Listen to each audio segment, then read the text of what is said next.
Hello नम्रता, कशी मी आहेस? छान एकदम. Thank you. येस.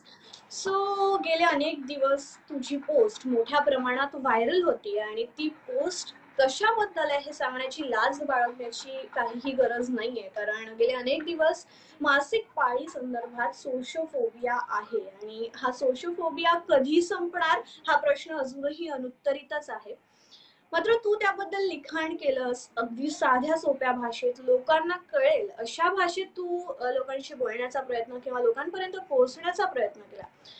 सरळ मुद्द्यावर आला तर गेले अनेक दिवस, अनेक वर्ष म्हणजे आपल्या पूर्वजांपासून आजी पणजी वगैरे या सगळ्या महिला ज्या आहेत त्या मासिक पाळीमध्ये कापडाची घडी घालून ती घडी वापरत होत्या. म्हणजे जेव्हा ही मासिक पाळी येते त्या दरम्यान काय त्रास होतो हे सांगण्याची गरज नाहीये, कारण हे बहुतेक लोकांना ही गोष्ट माहिती आहे.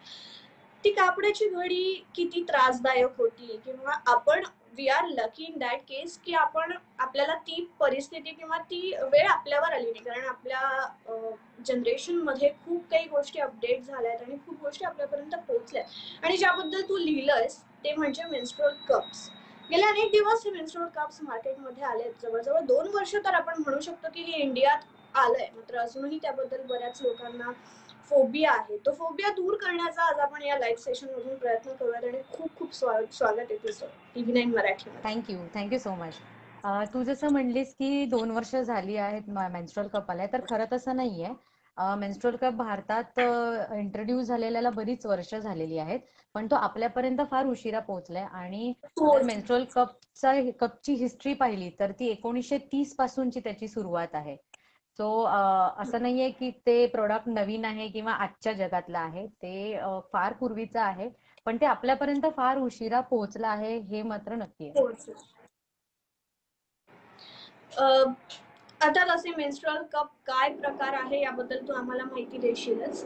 नेमका हा प्रकार काय आहे, हा प्रकार कसा वापरला जातो, आणि मुख्यतः म्हणजे तू मला माहिती तुझ्या लाईव्ह सेशन मध्ये मेन्स्ट्रुअल कप दाखवला होतास, तू प्रेक्षकांना आता तो कप दाखवू शकतेस का आणि तो कसा असतो हे दाखवू शकतेस? वापरला जाणारा कप आहे. जसं पाळीसाठी आपण कापड वापरायचो आधी. म्हणजे माझी आई वापरायची, मी शाळेत गेल्यानंतर वापरायला लागले होते 2 वर्ष. नंतर आपण सॅनिटरी पॅड्स वापरतो, तसाच हा एक कप आहे. हा सिलिकॉन मटेरियलचा बनवलेला आहे. म्हणजे मेडिकल ग्रेड असलेलं सिलिकॉन मटेरियल आहे हे. अत्यंत नरम आहे. तर आपण पॅड वापरतो ते आपण बाहेरून वापरतो, त्याचं म्हणजे आपण योनीच्या बाहेर वापरतो. तर हे एक कप आहे जे योनीच्या आतमध्ये राहतं. तर जिथून आपलं जे पाळीचं रक्त आहे ते येणार असतं, तिथे त्या तोंडापाशी हे कप राहतं. त्या भागाला, म्हणजे तो जो भाग असतो त्याला सर्विक्स म्हणतात. त्या सर्विक्स मध्ये हा कप राहतो आणि तो आपल्या पाळीचं रक्त गोळा करायचं काम करतो. तर बेसिकली अजूनपर्यंत आपल्याला माहिती होते की पॅडमुळे रक्त आपल्याला असं दिसतं पूर्ण भिजलेलं पॅडवरती. तर याच्यामध्ये ते पूर्ण कलेक्ट होतं, एकत्र होतं. आणि मग आपण तो जेव्हा हा भरतो, म्हणजे एक साधारण 5-7 तासांनी भरतो, तेव्हा आपण हा काढतो, रिकामा करतो आणि पुन्हा वापरतो. तर हा रियुजेबल आहे, म्हणजे पुन्हा पुन्हा वापरू शकतो. ह्याचे काहीही साईड इफेक्ट्स नाहीये. ह्याने काही त्रास होत नाही. आणि हा महत्वाचा प्रश्न. हो हो, अगदी अगदी. ह्यानी काही त्रास होत नाही. म्हणजे ज्या पद्धतीचे त्रास सॅनिटरी नॅपकिन घालून आपल्याला होतात, तशा प्रकारचा एकही त्रास मेन्स्ट्रुअल कपचा होत नाही. त्याच्यामुळे मी सगळ्यांना रेकमेंड करेन की आता पॅड्सना बाय बाय म्हणण्याची वेळ आलेली आहे. वेळ आली आहे. ऍक्च्युली नम्रता, ही जी साईज आहे, म्हणजे मला तरी हा पहिला पडलेला प्रश्न आहे की जी लोक सेक्शुअल, म्हणजे जर आपण विचार केला तर योनीचा जो आकार असतो हा प्रत्येकाचा वेगळा असतो. त्यात सेक्शुअली ऍक्टिव्ह महिला आहेत किंवा ज्या नाही आहेत त्यामुळे जो आकार आहे तो डिफर करतो. तर हा जो कप आहे याची साईज कशी निवडायला हवी महिलांनी, आणि ही जी म्हणजे हे टाकतात कसं किंवा हे लावतात कसं, हाही एक मोठा प्रश्न आहे. कारण ऍड्स मध्ये आपण बघतो तर जी वस्तू आहे ती डिस्प्ले केली जाते, मात्र ती वापरली कशी जाते याची आयडिया नसते. कारण मी लहान असताना मला मासिक पाळी येण्याआधी पॅड्सच्या ज्या ऍड बघायचो, सॅनिटरी पॅड्सच्या ज्या ऍड बघायचो, त्या वेगळ्या काहीतरी वाटायच्या. म्हणजे आपल्याला वाटतच नाही की मासिक पाळी येणार आहे आणि मग त्यावेळी आपल्याला हे पॅड्स वापरायचे. त्यामुळे अगदी साध्या पद्धतीनं हे प्रॉडक्ट वापरायचं कसं हे प्रेक्षकांना सांग. तर पहिल्या प्रश्नाचं उत्तर तुझ्या की हा पॅड नेमका कोणत्या साईज, आपला हा कप कोणत्या साईजचा निवडायचा. तर त्याचं उत्तर मी असं देईन की प्रत्येकाचा योनीचा हे वेगवेगळा असतो साईज, ते तू जसं म्हणलीस. तसंच आपल्या सर्विक्सचे सुद्धा साईज वेगवेगळे असतात. सर्विक्स म्हणजे मगाशी जसं म्हटलं की ज्याच्यामध्ये हा पॅड राहतो, आपला हा कप राहतो, सॉरी, तर त्या सर्विक्सला मोजणं हे गरजेचं असतं. जसं आपण समजा गायनेकोलॉजिस्टकडे गेलो तर गायनेकोलॉजिस्ट कसं इंटरनली आपल्याला चेक करतात, म्हणजे आपल्या योनी मार्गातून बोट घालून ते चेक करतात. आपले इंटरनल ऑर्गन्स त्यांना चेक करायचे असतात की काही प्रॉब्लेम नाहीये ना. तसंच आपण स्वतः आपल्या शरीरालाही चेक करू शकतो. ही उलट एक चांगली गोष्ट आहे आपल्या शरीराची स्वतःची ओळख होण्यासाठी, असं मला वाटतं. कारण तोपर्यंत म्हणजे मी सुद्धा माझं सर्विक्स कधी चेक करून किंवा टच करून बघितलं नव्हतं अजूनपर्यंत. पण आपण स्वतः ते चेक करावं. आपलं सर्विक्स किती लांबीचं आहे किंवा केवढा आहे ह्याच्यानुसार त्याचे साईजेस ठरतात. ज्या 18 वर्षाखालील मुली असतात किंवा ज्यांना नुकतीच पाळी आलेली आहे आणि ज्यांना किंवा आता 18 वर्षाखालील आहे त्यांच्यासाठी एक्स्ट्रा स्मॉल कप असतो. बेसिकली त्यावेळेला म्हणजे लहान मुली म्हणजे अशा टीनेजर्सना कप द्यावा की न द्यावा याच्याविषयी बऱ्याचशी शंका कुशंका आईच्या मनात असू शकते, आणि विच इज फेअर, म्हणजे असणारच अर्थात. पण यांनी तुमच्या म्हणजे मुलीच्या योनीला काहीही त्रास होत नाही, आणि त्यांनी झालाच तर फायदा होतो. कारण त्या वयात मुली खेळतात, धडपडतात, फिरतात किंवा काहीतरी स्पोर्ट्स ऍक्टिव्हिटी करतात, स्विमिंग करतात. तर त्या वेळेला हे 5 दिवस फक्त पाळी आली म्हणून त्यांना त्या खेळापासून लांब ठेवायला लागतं, ठेवतात. तर असं न करता जर कप वापरला त्या मुलींनी सुद्धा, तर त्यांना हे सगळ्या ऍक्टिव्हिटीज करण्यामध्ये काहीच अडचण येणार नाही. दुसरं म्हणजे ज्या सेक्शुअली ऍक्टिव्ह असतात आणि ज्यांचं लग्न झालेलं आहे किंवा ज्या सेक्शुअली ऍक्टिव्ह आहेत, त्यांनी आपलं सर्विक्स मोजलं तर ते आपल्या बोटाच्या मधल्या पेरापर्यंत येतं. ओके. तो म्हणजे त्यांना मीडियम कप किंवा स्मॉल कप त्यांना पुरेसा होतो. तो आणि त्यांनी आपल्या योनीमार्गे बाळाला जन्म दिलेला आहे. म्हणजे लग्न झाल्यानंतर मूल झालंय ज्यांना आणि त्यांचं मूल योनीमार्गे आलेलं आहे, सिझेरियन झालेलं नाही, तशांनी लार्ज साईज वापरायचा. ज्या महिलांना मुलं झालेली आहेत पण सिझेरियन झालेलं आहे, त्या महिलांनी सुद्धा स्मॉल किंवा मीडियम साईज वापरायला काही हरकत नाही. तर साईज निवडताना आपण पहिल्यांदा स्वतःचं सर्विक्स मोजणं, आपण कोणत्या वयाचे आहोत, आपण सेक्शुअली ऍक्टिव्ह आहोत नाही आहोत, आपल्याला मूल झालं आहे का, ह्या सगळ्या गोष्टी त्याच्यामध्ये डिपेंड असतात. तर त्याच्यानुसार तुम्ही साईज निवडू शकता.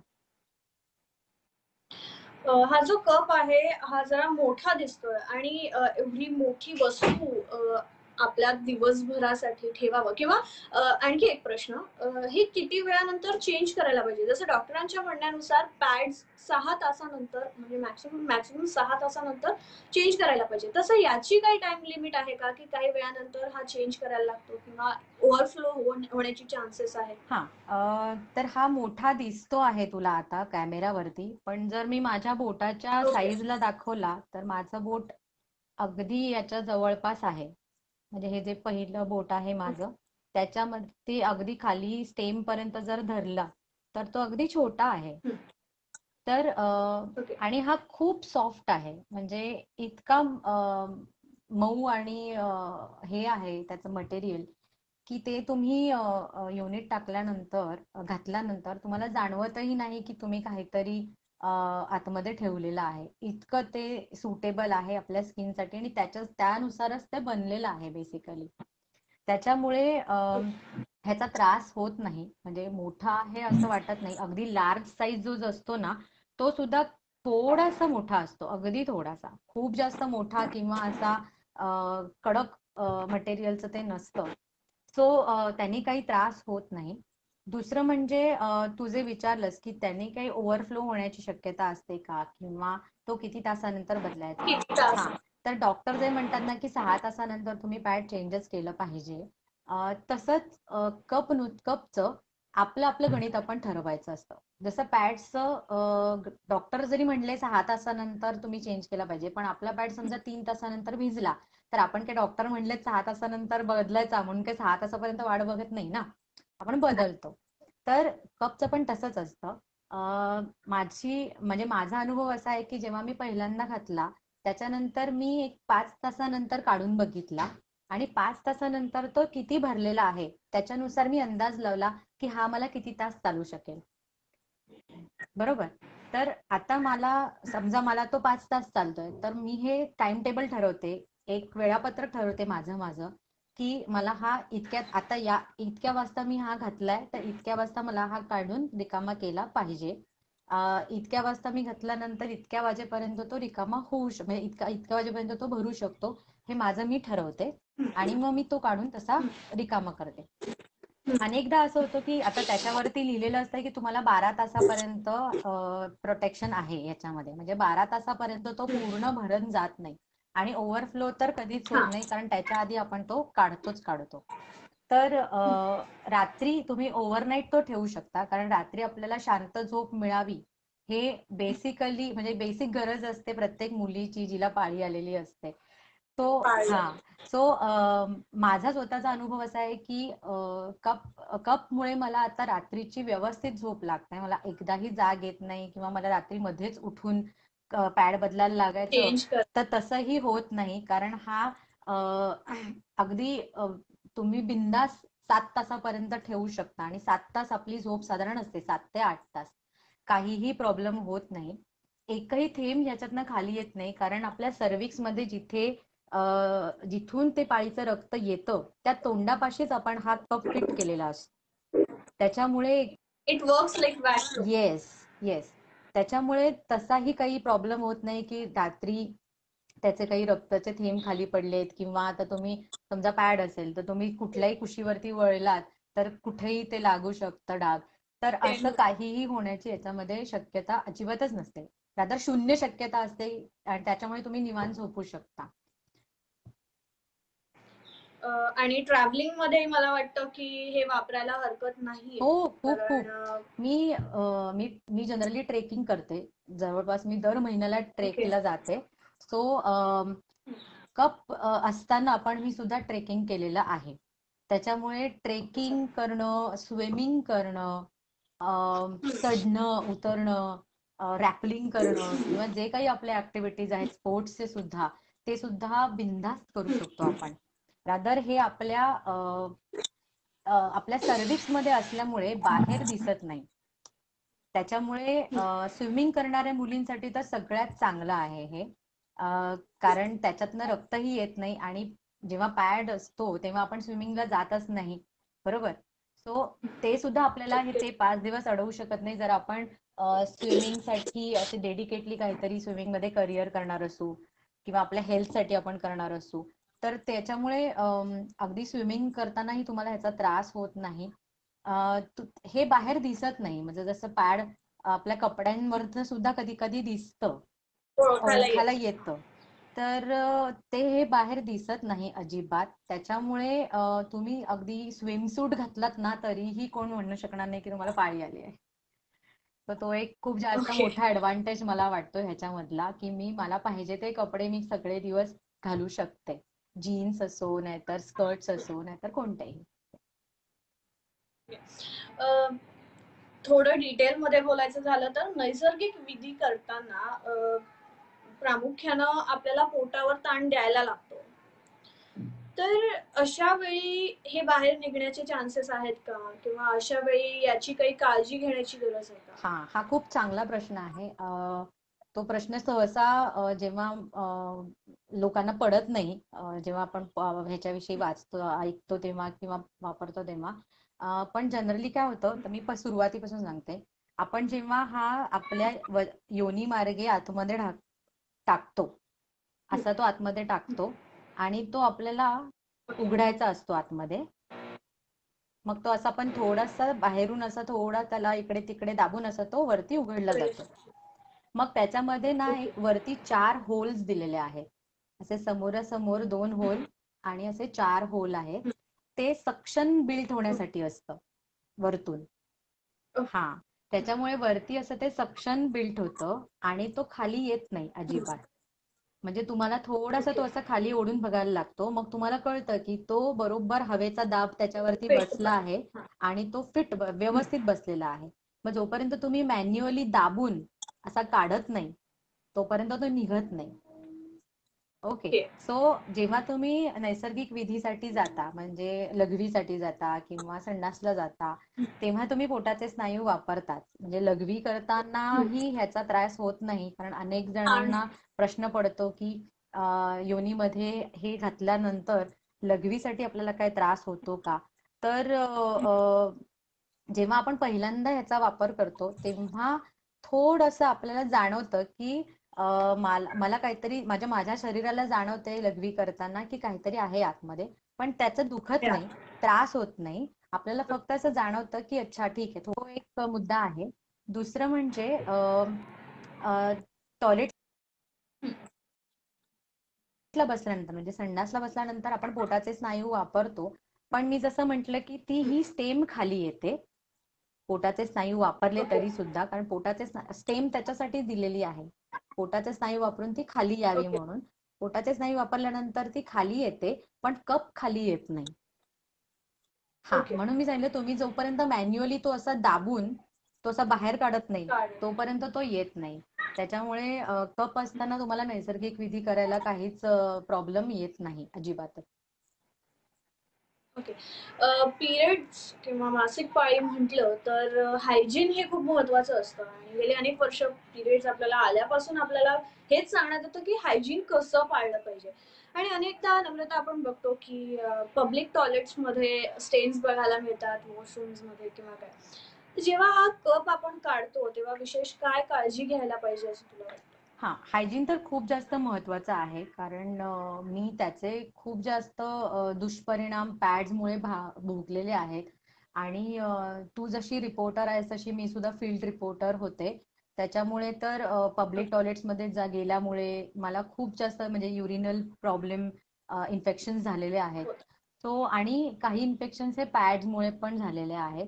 सो आपण हे वापरताना पहिल्यांदा वापरण्याच्या अगोदर पाळी आली की त्याला स्टरलाइज करून घेणं खूप गरजेचं असतं.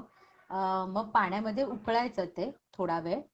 जसं आपण कोणतंही बाळाचं दुधाची बाटली असते त्याचं बूच उकळतो पहिल्यांदा. हा. हे मी उदाहरण वारंवार देते कारण मी हे स्वतः बघितलेलं आहे. आणि सगळ्या आया तसं करतात. त्याच्यामुळे बाळाला आपण दुधाची बाटली देण्या अगोदर ते बूच आपण पाण्यात उकळून घेतो, म्हणजे स्टरलाइज करतो. तसंच हे स्टरलाइज करायला लागतं पाण्यात. त्याच्यानंतर ते थोडं वाळवायचं आणि मग आपण यूज करायचं. वापरलं आणि एक दिवस सकाळी तू घातलंस, नंतर एक 6 तासानंतर तू काढलंस, तर ते रिकामं करायचं आणि ओके. तुझ्याकडे बाथरूम मध्ये जे पाणी अवेलेबल असेल त्या पाण्याने स्वच्छ धुवून काढायचं. त्याला काहीही साबण लावायचं नाही, तुझं शॉवर जेल लावायचं नाही का कोणतं मॉइश्चरायझर लावायचं नाही, कारण त्याच्यामध्ये पण वेगवेगळे केमिकल्स असतात केमिकल. जे आपल्या बॉडीला सूट होतील नाही होतील माहित नाही. त्याच्यामुळे नुसतं पाण्याने स्वच्छ धुतलं तरी सुद्धा काही हरकत नाही, कारण हे सिलिकॉन असल्यामुळे त्याच्यावरती पाणी किंवा रक्त हे साठून राहत नाही किंवा डाग लागत नाही त्याला. ओके. सो ते स्वच्छ करायचं, पुन्हा ते वापरायचं, म्हणजे बाथरूम मधलं पाणी धुवून स्वच्छ करायचं, वाळवायचं आणि पुन्हा वापरायचं. 5 दिवस असंच वापरल्यानंतर शेवटच्या दिवशी जेव्हा तुमची पाळी जाईल त्या दिवशी हे पुन्हा पाण्याने धुतलेला कप पुन्हा ह्याच्यामध्ये गरम पाण्यात उकळायचा, स्टरलाइज करायचा, वाळवायचा आणि ठेवून द्यायचा पुढच्या पाळीसाठी. सो आता आपण बोललो की हा पुन्हा वापरायचा आहे, ठीक आहे, आणि it's a long term product हो, आपण असं म्हणू हा शकतो. 5 वर्ष हा टिकतो. किती वर्ष? ओके, 5 हा, वर्ष. हा 5 वर्ष टिकतो. एक. त्याच्यामुळे आणि ओके. प्रत्येक ब्रँडचे जे म्हणजे वेगवेगळ्या ब्रँडची ड्युरेबिलिटी ही वेगवेगळी आहे. काही 5 वर्ष टिकतात, काही 10 वर्ष टिकतात, काही जण 7 वर्ष सांगतात. तर प्रत्येक ब्रँडची ड्युरेबिलिटी वेगळी आहे. पण मिनिमम 5 वर्ष जरी एक कप मला टिकत असेल तरी खूप गोष्टी त्यांनी फायदा होतो. एक म्हणजे त्या 5 वर्षामध्ये मला कोणताही कचरा माझा होणार नाही. जो सॅनिटरी पॅड्स मी टाकते दिवसाला समजा 4-4 आणि टाकत असेल तर ते सगळे माझा कचरा हा पूर्ण मायनस होऊन जातो. त्याच्यानंतर 5 वर्ष मला अ, ह- कोणताही जो तो त्रास होणार होता, बाह्य त्रास, त्याच्यापासून मला मुक्तता मिळालेली आहे.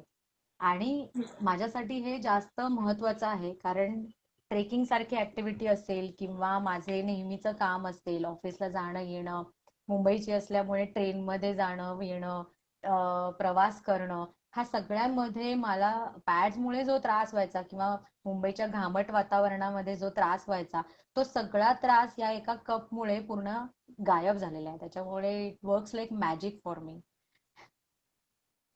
येस, आणि जेव्हा आपण बाहेर असतो आणि जेव्हा फ्लो जास्त असतो तेव्हा डिस्पोज करण्याचाही खूप मोठा प्रॉब्लेम येतो, आणि त्यामुळे फक्त आपल्यालाच नाही अगं, पण आजूबाजूच्या लोकांना किंवा परत ती जागा प्रत्येक जण वापरत असतो. कॉमन वॉशरूम्स बद्दल आपण बोललो तर कितीदा असं बघायला मिळतं की कॉमन वॉशरूम्स मध्ये पॅड्स पडलेले असतात, किंवा अनेक लोक कॉमन वॉशरूम्स मध्ये डिस्पोज आपल्या ह्याच्यात करतात, टब मध्ये करतात. हा, याही गोष्टी थांबू शकतात, या गोष्टी अगदी अगदी म्हणजे या प्रोडक्ट. अगदी. म्हणजे ते फ्लश फ्लश करतात पॅड्स, त्याच्यामुळे ते हा, चोकअप होतं आणि मग आपल्याला ते वापरता येत नाही. हा सुद्धा एक मोठा इश्यू आहे.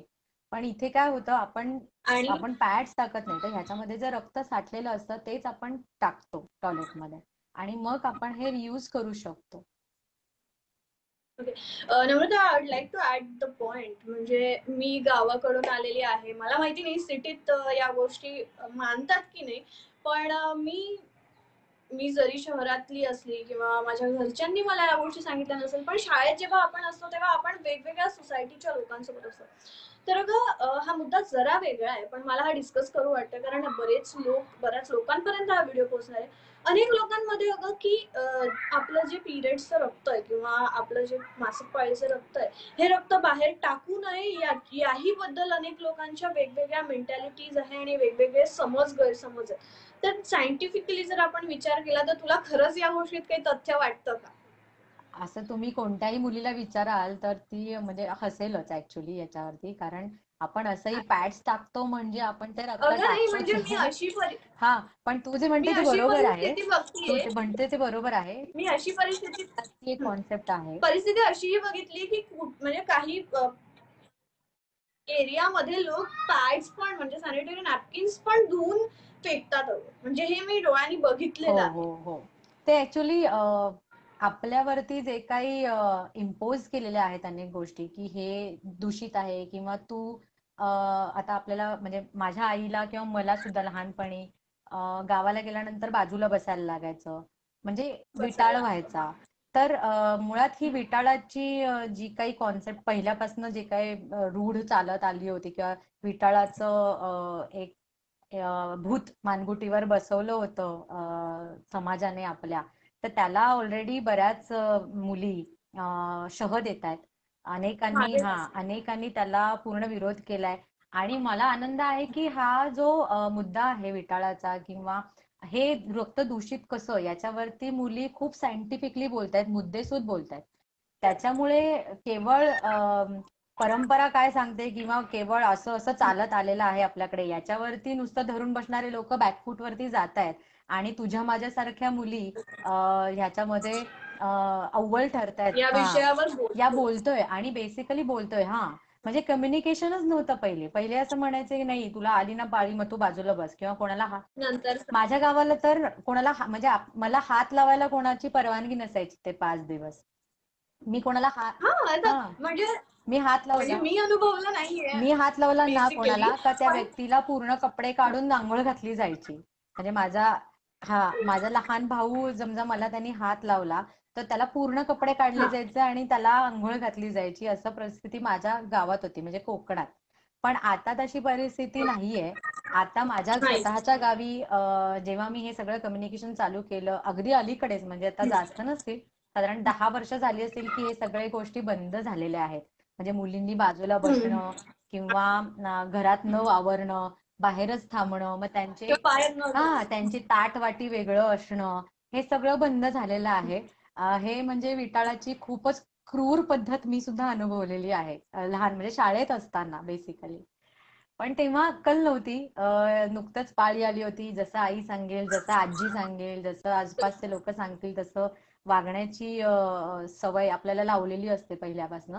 पण जेव्हा आपण बाहेर पडतो, जगाकडे बघायला लागतो, इतर मुलींशी बोलतो, इतर बायकांशी बोलतो, तेव्हा त्याच्याविषयी आपले डोळे उघडतात. मग आपण त्याच्यावरती वाचायला लागतो आणि मग कळतं की हे विटाळ किंवा हे रक्त दूषित असणं, हे सगळं किती मिसकन्सेप्शन्स आहेत आपल्या समाजात.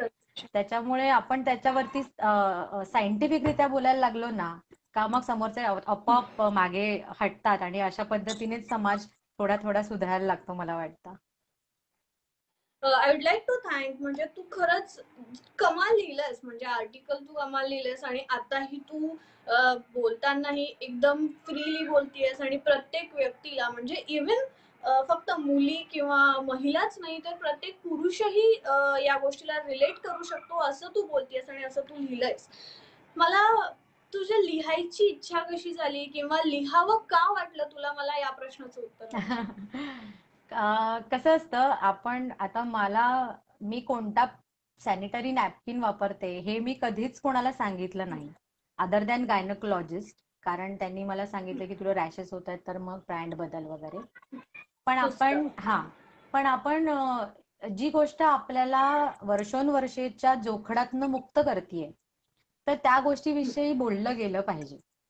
म्हणजे उदाहरणार्थ, जसं आपल्याला या विटाळाविषयी आपल्याला विटाळापासून मुक्तता पाहिजे होती, त्यांना सांगायचं होतं की हे सायंटिफिकली असं आहे, हे सांगायची सुरुवात झाल्यानंतर मग ती एक चळवळ उभी राहिली आणि मग आपली त्यातनं मुक्तता झाली. नाहीतर आजही आपल्या समाजामध्ये असेच परंपरा किंवा अशाच पद्धतीच्या गोष्टी चालत असत्या की पाळी आल्यानंतर बाजूला बसणे किंवा घरात न वावरणे. पण ते तसं झालं नाही. तसंच ही जी गोष्ट आहे कप विषयीची, ती मला स्वतःला एनलायटन करणारी ठरली. म्हणजे मी त्याच्यानंतर खूप मनापासून विचार केला की मी कापडाचे दुष्परिणाम पाहिले होते, कापड वापरण्याचे. मी सॅनिटरी पॅडचे दुष्परिणाम पाहिले. आता मी कप वापरते तर त्याचे मी अक्षरशः इतकी आनंदी झाली की मला आता स्वतःच्या पाळीच्या दिवसांमध्ये अगदी पीसफुल वाटायला लागलेलं आहे. मला अजिबात बाह्य त्रास होत नाही आणि त्याचा ऑटोमॅटिकली तुझ्या मनावरती परिणाम होतो जेव्हा तुला बाह्य त्रास नसतो. त्याच्यामुळे मला असं वाटलं की जर आपल्याला एखादी गोष्ट या वर्षोनवर्षेच्या त्रासापासून मुक्तता देत असेल तर ती गोष्ट शेअर केली पाहिजे इतरांबरोबर. आणि जनरली काय होतं, तर मी काही एकटीच नाहीये की जे कप वापरते. अनेक मुली आहेत, अनेक जणी आहेत की ज्या कप वापरतायत, त्या सोशल मीडियावरती पण आहेत. वेळ प्रसंगी त्याही बोलतात. पण कोणीही असं स्वतःचा अनुभव जाहीररित्या नाही सांगितलेला आहे अजूनपर्यंत. किंवा सांगितलंही असेल, फार कमी मुलींनी सांगितलं असेल. अनेक जणी काय करतात, वर्बली एकमेकींना सांगायचा प्रयत्न करतात की आता समजा मला इतकं छान अनुभव आलाय तर मी माझ्या बहिणीला सांगणार, माझ्या मैत्रिणींना सांगणार, माझ्या घरच्या नातेवाईकांना सांगणार. पण सोशल मीडियामुळे किंवा आता फेसबुक वरती लिहिल्यामुळे तो केवळ माझ्या ओळखीतल्या महिलांपर्यंत राहिला नाही आणि तो त्याच्या पलीकडे गेला. आणि मग अनेकांना नव्याने कळलं की असं कप नावाचा प्रकार पण असतो. अनेकींनी कप बघितला होता पण वापरला नव्हता, मग त्या आता हिंमत करतील. अनेकींना काही डाऊट्स होते, ते विचारण्यासाठी त्यांच्या जवळपास तर कोणी नव्हतं विचारायला. तर ते या अनुषंगाने सगळ्या गोष्टींचं एक घुसळण झाली त्या विषयाची. आणि त्याचा फायदा निश्चितच आपल्या सगळ्यांना होणार आहे. त्यामुळे लिहायचं की नाही लिहायचा हा मुद्दा माझ्या मनात आला नाही. मला मुळातच हे शेअर करायचंच होतं. आणि सुरुवातीला तर मला स्वतःलाच वेड्यात काढायचं होतं की मी फार उशीर केला आहे कप हा पर्याय वापरण्यासाठी. पण ठीक आहे, उशीर झाला असला तरी आता सगळ्यांपर्यंत ही गोष्ट पोहोचली पाहिजे. आणि किमान मला जी पोकळी जाणवली की आपल्या आजूबाजूचं किंवा आपल्या ओळखीतलं कोणीच नाहीये की जे कप वापरतात ते त्यांचा अनुभव सांगतील. तर ही पोकळी मला भरून काढायची होती गप्पांमधनं. त्याच्यामुळे मग मी फेसबुक लाईव्ह केलं आणि एक लेख लिहिला होता. आणि मला खरंच खूप अशी मी हे झाले, म्हणजे भरून आलं मला जेव्हा मला कळलं की तो लेख 800 पेक्षा जास्त अकाउंट्सनी शेअर केला आहे. आणि अनेक ग्रुप्स वरती तो फिरतोय, अनेक व्हॉट्सअप ग्रुप्स मध्ये तो गेलेला आहे, अनेक ठिकाणी त्याच्याविषयी चर्चा होत आहेत. त्याचा एक मी एक गंमत सांगते की तो लेख लिहिल्यानंतर मला जितक्या मैत्रिणींनी फोन केले तितक्याच मित्रांनी पण फोन केले होते. एकाने तर मला अशी प्रतिक्रिया दिली की ताई हा विषय खूपच नाजूक आहे, त्यामुळे मला त्याच्यावरती कमेंट करता आली नाही, पण मी तुम्हाला पर्सनल मेसेंजर वरती मेसेज करतो की तुमच्यामुळे मला माझ्या बायकोशी जास्त मोकळेपणाने आज बोलता आलं, कारण या सगळ्या गोष्टी मला माहित नव्हत्या. तर मी तिला ह्या गोष्टी सुचवल्या, मग आम्ही दोघांनी मिळून तुमचा व्हिडिओ बघितला आणि आता आम्ही त्या गोष्टीविषयी नक्कीच विचार करू आणि लवकरच त्याचे आम्ही परिणाम म्हणजे त्याचा कसा अनुभव होता हे आम्ही तुमच्यापर्यंत पोहोचवू. तर ही खूपच मोठी पावती मला वाटते की कोणीतरी त्याची नक्कीच. सुरुवात करतंय, किमान त्याचा विषयी विचार करायला लागतंय हेही खूप झालं, किंवा ज्यांना कप विषयी माहिती नव्हतं त्यांना कप विषयी कळलं हेही भरपूर झालं. आता किती महिला त्यातला वापरत आहेत, नाही वापरत आहेत, कसा अनुभव होत आहे हे पुढचं गणित पुढे राहिलं, पण किमान त्याची माहिती लोकांपर्यंत पोहोचणं गरजेचं होतं, म्हणून मी हे लिहिलं. खरंच कौतुकास्पद आहे ही गोष्ट. आणि मला ऐकायचं आहे की जेव्हा आपण कुठली गोष्ट करतो, बिंग अ गर्ल किंवा नॉट बिंग अ गर्ल, आपण काही करत असतो तेव्हा आपल्या घरच्यांना आपला खूप अभिमान वाटतो, किंवा जर आपण चुकत असो तर आपल्याला आपल्या घरचे सांगतात की अगं चुकतंय, असं करू नकोस. तर हा लेख घरच्यांनी वाचल्यानंतर किंवा तू फेसबुक लाईव्ह मध्ये जे सांगितलंस ते घरच्यांनी बघितल्यानंतर घरच्यांची काय रिॲक्शन? माझ्या घरचे खूपच खुश झाले ऍक्च्युली. सुरुवातीला ते सुद्धा थोडे स्केप्टिकल होते या बाबतीत. जेव्हा मी कप ऍक्च्युली मागवला होता, माझी आई होती घरी आणि तिला मी असं काढून म्हणजे असं बॉक्स मधनं काढून मी दाखवला की आई हे बघ, हा कप ना योनीच्या आतमध्ये ठेवायचा असतो आणि पाळीच्या दिवसात तो फारच उपयोगी आहे. तर माझ्या आईने माझ्याकडे असं इतक्या घाबरलेल्या मुद्रेत बघितलं. अगं हा किस्सा माझ्यासोबत ना टॅम्पॉन्स सोबतही झालाय. म्हणजे टॅम्पॉन्स वापरते हे जेव्हा घरी कळलं तेव्हा मला आई आणि ताई दोघींनी मिळून इतकं बंबाड केलं, तू वेडी आहेस का, काय वापरतेस, जरा डॉक्टरांना विचार, मग हे सगळं वापर. त्यामुळे खरंय मी खरंय. हा व्हिडिओ आईला नक्की दाखवेन. नक्की नक्की नक्की. तर मी जेव्हा आईने बघितलं ना हे, तेव्हा तिचा विश्वास म्हणजे ती असं म्हणली, अगोदर तिने नाहीत नकारच दिला की हे असं काहीतरी करू नको, उगाचच काहीतरी घालू बिलू नको आतमध्ये, काहीतरी व्हायचं त्याने असं. म्हणजे आई नैसर्गिक आई आई आईच हा. असते. सो ते ती नाही नाही म्हणूनच हे केलं. मग तिला जेव्हा मी पहिल्या वेळेस कारण पाळी आली तेव्हा मी घरीच होते स्वतःच्या. तर आईला जेव्हा दिसलं की मी खूपच इझिली ते करतेय आणि काढते आणि त्याचा मला काही त्रास होत नाहीये, तर ती रिलीव्ड होती. म्हणजे शी वॉज रिलीव्ड की ओके, की हे वापरतीये ती, म्हणजे काहीतरी तिने विचार करूनच हे मागवलेलं आहे आणि तेच. ह्याच्यामध्ये काहीतरी आहे. आणि आता मी जेव्हा लाईव्ह केलं ना तेव्हा माझ्या आईने आणि बहिणीने दोघींनी मिळून पाहिलं. आणि दोघींनी मला लगेच फोन केला आणि सांगितलं की अरे, एवढे सगळे त्याच्यामध्ये फायदे आहेत हे तेव्हा तू आम्हाला सांगितलं होतंस, पण आता आम्हाला ते पटतायत, कारण खूप लोक तुला मेसेज करतायत, कमेंट्स इतके येत आहेत आणि प्रत्येक जण त्याचं म्हणजे या गोष्टीची वाहवाच करताय. So she was happy.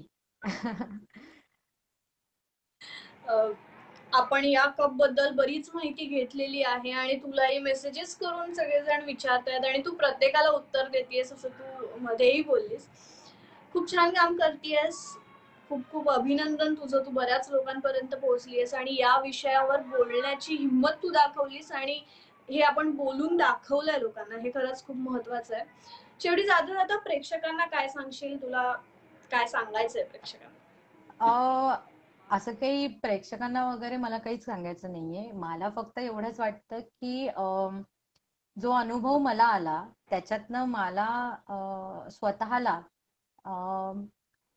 स्त्री म्हणून एक पाऊल पुढे गेल्यासारखं वाटलं. कारण एक गोष्ट होती, म्हणजे मी लहानपणापासून आजपर्यंत शिक्षण असो, नोकरी असो, करिअर असो, कुठेच मला कोणतीही गोष्ट अडवत नव्हती. म्हणजे आपण कोणत्याही कारण स्वतःला देत नाही. स्त्री असल्यामुळे आपल्याला कोणत्याही अडचण येत नाही कोणत्याही क्षेत्रात पुढे जाताना. फक्त जेव्हा पाळी आलेली असते ना तेव्हा नैसर्गिकरित्या आपण थोडे डाऊन होऊन जातो, किंवा थोडा तो जो मेंटली पण डाऊन होतो मेंटली डाऊन होतो. आणि आणि फिजिकली पण. आणि ते सारखं मनात असतं, म्हणजे सारखं डोक्यात चालू असतं की अरे म्हणजे पोटात दुखतंय पण झोपायचंय, पण पॅड आहे म्हटल्यानंतर झोपूही शकत नाही कारण ते मग इकडे तिकडे जातंय रक्त. तर ह्याच्यामुळे जो काही इरिटेशन किंवा त्रास व्हायचा ना, तो सगळा कॅन्सल झाला. म्हणजे मला तो सगळा गेल्याचं सुख मिळतंय. आणि त्यामुळे आता जे कोणी आपलं लाईव्ह बघतायत त्या सगळ्यांना माझी खरंच विनंती आहे, पुरुष असो किंवा स्त्री असो, त्यांनी याविषयी आणखीन वाचावं. म्हणजे मी एकटीने जे काही अनुभव सांगितले ते मी माझ्या अनुभवावरती सांगितले, पण ह्याच्याविषयी अनेक जणींनी वेगवेगळे अनुभव शेअर केलेले आहेत. अनेक जणींनी त्यांचे चांगले अनुभव सुद्धा सांगितलेत आणि काही जे त्यांना वाईट अनुभव आले तेही सांगितले आहेत.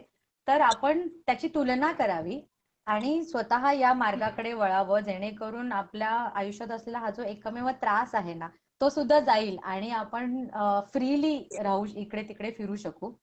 एक फक्त मला सांगायचंय, याच्या भोवतीने भरपूर सारे गैरसमज पसरलेले आहेत. तर ते गैरसमज तुम्ही तुमच्या गायनकोलॉजिस्टला विचारा. जसं की मला एक गैरसमज एकाने टाकला होता की फेसबुकवरतीच, की हे कप वापरल्यामुळे 10 ते 12 दिवस ब्लिडिंग झालं आणि मग ते गर्भाशयाच्या पिशवीचं तोंड उघडलं वगैरे, असं काहीतरी तो अनसायंटिफिक बोलला. सो याची पडताळणी करा. म्हणजे नुसतंच हे कोणीतरी तुम्हाला सांगितलं तर त्याच्यावरती विश्वास ठेवू नका. तुम्ही तुमच्या गायनेकोलॉजिस्टला विचारा. मुळात ते सर्व्हिक्स मध्ये राहतं, हे काही फार आतमध्ये पर्यंत जात नाही आणि केवळ कपमुळे आपल्याला 10-12 दिवस वगैरे ब्लिडिंग होते असं कपमुळे होऊ शकत नाही. सो माझं मत आहे की तुम्ही गायनेकोलॉजिस्टशी बोला जर तुम्हाला असं कोणी प्रश्न विचारला किंवा असं कोणी शंका उपस्थित केली तर. पण स्टिक टू द सायन्स. कारण सायन्स मध्ये आपल्याला सगळ्या गोष्टींची उत्तरं मिळतात, आपल्याला ती तपासून बघता येतात, पडताळून पाहता येतात. केवळ शंकेवरती ती उत्तरं नसतात, त्याच्यावरती प्रयोग केलेले असतात. त्याच्यामुळे स्टिक टू द सायन्स आणि start using the cup. Thank you so much. Thank you.